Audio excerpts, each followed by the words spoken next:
Merci d'être avec nous dans Europe 1 Matin. Tout de suite, l'innovation avec Anissé Mbida.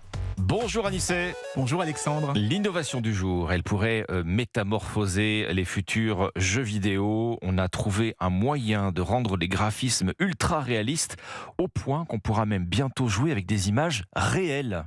Oui, et c'est vraiment bluffant, hein. Les mêmes images qu'au cinéma, comme si elles avaient été tournées dans la vraie vie. Alors vous allez me dire, c'est à chaque fois la même chose. Dès qu'il y a une nouvelle génération de consoles, on s'extasie. Et c'est vrai qu'on a fait quand même un bond considérable depuis les gros pixels des années 80.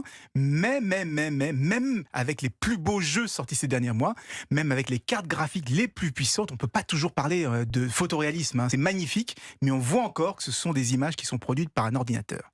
Et bien des chercheurs d'Intel ont trouvé une astuce pour convertir des images de synthèse en images vraiment photoréalistes.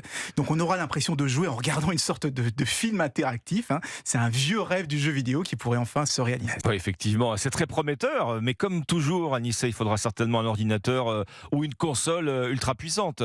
Eh bien non, justement, et c'est ça qui pourrait tout changer, parce que leur technique fonctionne comme les filtres, vous savez, qui transforment les photos en style Van Gogh, pointilliste ou Gauguin, sauf que là, le filtre va appliquer le style de véritables images filmées. Alors pour que ça fonctionne, il faut d'abord tourner des images réelles le plus proche possible de celles qu'il y a dans le jeu.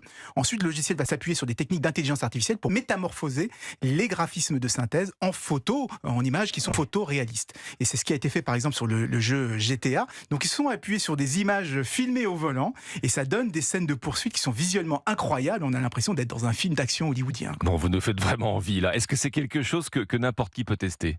Alors, presque. La technique a été mise à disposition en accès libre, donc n'importe quel éditeur de jeu va pouvoir l'intégrer à son prochain opus. Et comme il n'y a pas besoin d'avoir un microprocesseur surpuissant ou une carte graphique hors de prix, ça permettra peut-être d'en finir avec la surenchère technologique actuelle.